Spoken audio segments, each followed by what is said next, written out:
25 फरवरी 2021 को भारत सरकार ने नई आईटी रूल्स को लागू किया था। ये आईटी रूल्स क्या थे और किससे संबंधित थे? ये IT rules social media platform जैसे व्हाट्सएप, ट्विटर, मैसेंजर, फेसबुक आदि से रिलेटेड थे और ओटीटी प्लेटफॉर्म जैसे कि नेटफ्लिक्स, अमेजॉन प्राइम वीडियो से रिलेटेड कंटेंट को लेकर के कुछ रूल्स गवर्नमेंट के द्वारा बनाए गए थे। तो आइए सबसे पहले जान लेते हैं कि आखिर ये रूल्स थे क्या। वैसे तो गवर्नमेंट ने 3 पेज में पूरे रूल्स को डिफाइन किया था, लेकिन मैं आपको रूल्स की समरी बता देता हूं। रूल्स में सबसे पहले कहा गया कि लोगों की कंप्लेंट को सुनने के लिए आपको एक सिस्टम तैयार करना होगा, एक सिस्टम बनाना होगा जिसमें आपको 3 अधिकारियों की नियुक्ति करनी होगी। पहला चीफ कंप्लेंट्स ऑफिसर होगा, जो कि यह तय करेगा कि आई हुई कंप्लेंट्स में लॉ के अकॉर्डिंग कार्रवाई की गई या नहीं की गई।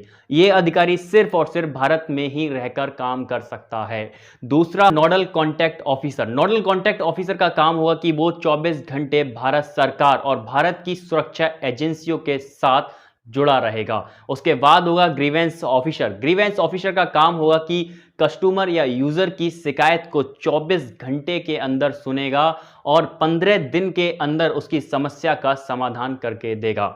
इसके बाद प्रत्येक सोशल मीडिया प्लेटफॉर्म को मंथली रिपोर्ट तैयार करके गवर्नमेंट को देनी होगी, जिसमें उन्हें बताना होगा कि कितनी कंप्लेंट्स हमारे पास आई, कितनी कंप्लेंट्स को हमने सॉल्व किया और कितनी कंप्लेंट्स को हम सॉल्व नहीं कर पाए तो उसका कारण क्या था।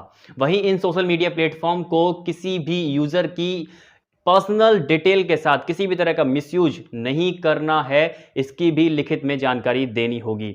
यूजर्स के द्वारा की गई किसी भी पोस्ट को, किसी भी अकाउंट को अगर ये हटाते हैं तो उन्हें यूजर्स को बताना होगा, पूरे तथ्य देने होंगे कि आखिर उन्होंने इस पोस्ट को या अकाउंट को क्यों हटाया। वहीं यूजर्स के पास भी पूरे अधिकार होंगे कि वो अपना पक्ष भी रख सकता है। भारत की जुडिशियल प्रोसेस भी यही कहती है कि किसी भी दोषी या अपराधी को अपना पक्ष रखने का पूरा अधिकार है। तो वहीं कुछ ऐसा ही इन रूल्स में भी कहा गया है। लेकिन इन सब रूल्स के बाद जहां पर सबसे ज्यादा कंट्रोवर्सी हो रही थी, वो रूल ये था कि गवर्नमेंट यूजर ट्रेसेबिलिटी को मांग रही थी, जो कि एजेंसियां देने से मना कर रही थी। ये सोशल मीडिया प्लेटफॉर्म मना कर रहे थे कि हम यूजर ट्रेसेबिलिटी को नहीं दे सकते। तो ये यूजर ट्रेसेबिलिटी है क्या?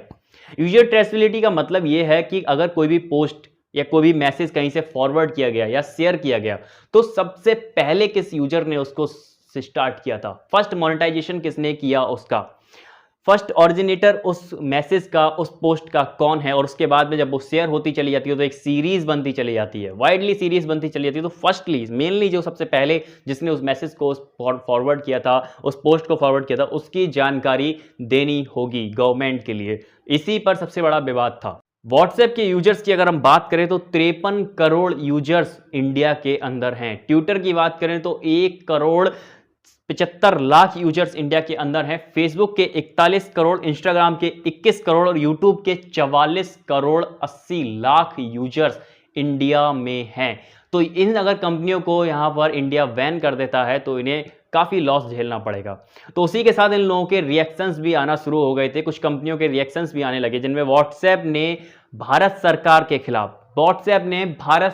के खिलाफ दिल्ली हाई कोर्ट में केस फाइल कर दिया कि जो मांग यूजर ट्रेसेबिलिटी की गवर्नमेंट के द्वारा की जा रही है वो असंवैधानिक है। मतलब व्हाट्सएप हमें अब संविधान सिखाएगा कि संविधान क्या है। उसे लगता है कि वही ऑल इन ऑल बन चुका है, लेकिन उससे भी ज्यादा ऑल इन ऑल लगता है कि ट्विटर बन चुका है। जी हां, फेसबुक भी हमारे आईटी रूल्स को मानने के लिए तैयार है। उसने कहा कि कुछ पॉइंट पर हम सरकार से बात करेंगे, लेकिन हम आईटी रूल्स को मानने के लिए तैयार हैं। गूगल ने तो सबसे पहले ही कह दिया कि जो लोकल रूल्स होंगे हम उनको फॉलो करेंगे, क्योंकि हम वहां पर काम कर रहे हैं। ये कंपनियां कमाएंगी यहां, प्लांट यहां पर है, कमाएंगी यहां, पैसा यहां से लेके जाएंगी, लेकिन रूल्स अपने हेडक्वार्टर के मानेंगी, इंडिया के रूल्स नहीं मानेंगी। वाह क्या बात है। लेकिन आपको मैं कंट्रोवर्सी समझाना चाहता हूं ट्विटर की। सबसे बड़ा विवाद ट्विटर के साथ ही देखने को मिल रहा है। ट्विटर अभी भी तैयार नहीं है। बकाया कंपनियां, यहां तक कि व्हाट्सएप भी तैयार हो गया है साझा करने के लिए, लेकिन ट्विटर अभी भी तैयार नहीं है। तो ट्विटर की सबसे बड़ी कंट्रोवर्सी मैं आपको बताना चाहूंगा। ट्विटर को ऐसा लगता है कि वो भारत सरकार और भारत के संविधान से भी बड़ा हो गया है। जी हां, मैं ऐसा इसलिए कह रहा हूं कि आप कुछ पॉइंटों को समझिए। ट्विटर की कंट्रोवर्सी आप ऐसे समझ सकते हैं। जेएनयू के वाइस चांसलर हैं एम जगदीश कुमार। एम जगदीश कुमार जी का ट्विटर अकाउंट अभी तक वेरीफाइड नहीं हुआ है, जबकि वहां से निकले कन्हैया कुमार, शर्जील उस्मानी का ट्विटर अकाउंट वेरीफाइड है। आप मुझे बताइए कि शर्जील उस्मानी, कन्हैया कुमार क्या ज्यादा इंटेलिजेंट हैं वीसी ऑफ जेएनयू के? In the comparison of VC of JNU, क्या ये लोग ज्यादा इंटेलिजेंट हैं? लेकिन फिर भी इन लोगों के अकाउंट को वेरीफाइड ट्विटर कर चुका है, लेकिन वीसी के अकाउंट को वेरीफाइड अभी तक नहीं किया गया है। क्यों? ऐसा क्यों? ये सब खिलवाड़ करता है, ये सब कंट्रोवर्सी ट्विटर की है।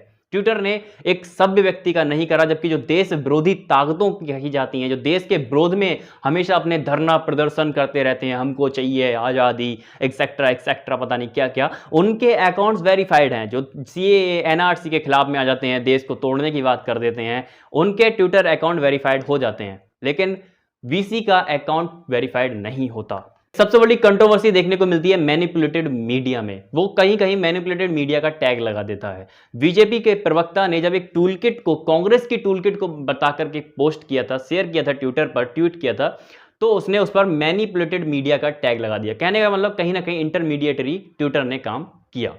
वहीं जब अमानतुल्लाह खां कहते हैं कि ब्लैक फंगस नहीं, बल्कि उनका सीधा सीधा कहना है कि ऑरेंज फंगस ही सभी बीमारियों की जड़ है, ऑरेंज फंगस मतलब भगवा, तब ये मैनिपुलेटेड मीडिया में नहीं आता। जब सफूरा जरगर ये कहती हैं रोहित सरदाना जी की मौत पर कि ये तो सिर्फ एक ट्रेलर है, पिक्चर अभी बाकी है, वो मैनिपुलेटेड मीडिया में नहीं आता। जब शर्जील उस्मानी ये बात कहता है, गौर से सुनिए, कहता है, शर्जील उस्मानी जब ये कहता है कि देश में जय श्री राम बोलने वाला हर व्यक्ति आतंकवादी है, तब मैनिपुलेटेड मीडिया का टैग नहीं लगता है। लेकिन मैनिपुलेटेड मीडिया का टैग कुछ ही लोगों के साथ में लगाया जाता है। जब गवर्नमेंट ने यह कह दिया कि आपको लीगली इन सब पर मैनिपुलेटेड मीडिया का टैग लगाना होगा, तो गवर्नमेंट गलत है, गवर्नमेंट के लॉ गलत हैं। लेकिन जब आप अपनी मर्जी से कहीं पर भी मैनिपुलेटेड मीडिया का टैग लगा देते हैं, तो वो गलत नहीं है। मैं ये पूछना चाहता हूं कि देश में किसी की मौत पर, किसी की मातम पर यह बात कहना कि यह ट्रेलर है, क्या उससे देश का माहौल खराब नहीं होता? क्या वो मैनिपुलेटेड मीडिया में नहीं आना चाहिए? क्योंकि आपके मैनिपुलेटेड मीडिया में क्या कहा गया है, मैं आपको बताना चाहूंगा मैनिपुलेटेड मीडिया का आखिर मतलब क्या होता है। मैनिपुलेटेड मीडिया का मतलब होता है कि कहीं भी किसी भी कंटेंट के साथ कोई हेरफेर तो नहीं की गई है, वो कंटेंट सामाजिक सुरक्षा या आंतरिक सुरक्षा के लिए किसी भी तरह से खतरा तो नहीं है, और वहीं उसमें किसी भी तरह की भ्रामक जानकारी, जो कि माइंड डिस्टर्बिंग जानकारी को शेयर तो नहीं किया गया। ये सारी चीजें आती हैं मैनिपुलेटेड मीडिया के अंदर। क्या सफूरा जरगर, शर्जील उस्मानी के मीडिया में, शर्जील उस्मानी के ट्वीट में ये सब देखने को आपको नहीं मिलता है? तो ये सारी कंट्रोवर्सी है ट्विटर की। वहीं अगर अकाउंट हटाने की बात करें तो कभी भी कन्हैया कुमार का अकाउंट सस्पेंड नहीं किया जा सकता, सफूरा जरगर का अकाउंट सस्पेंड नहीं किया जा सकता, शर्जील उस्मानी, अमानतुल्लाह खां का ट्विटर अकाउंट सस्पेंड नहीं किया जा सकता। लेकिन जब बात आती है कंगना रनौत की, जो कि आवाज उठाती हैं बंगाल में मारे जा रहे लोगों के सपोर्ट में, जो वो कहती हैं कि बंगाल में जो लोग मारे जा रहे हैं उनके लिए जो लोग जिम्मेदार हैं उन्हें सजा होनी चाहिए, उनका अकाउंट हटा दिया जाता है। तो ये आप देखेंगे कि यहां पर हमें देखने को मिलता है कि ट्विटर ही लगता है ट्विटर को कि ये देश, ये भारत संविधान से नहीं बल्कि ट्विटर चलाएगा।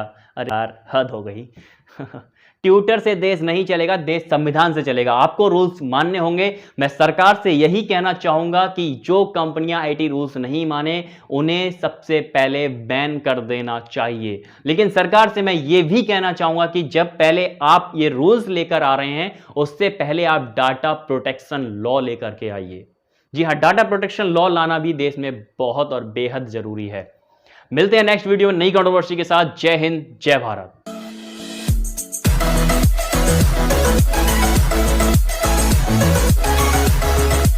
We'll be right back.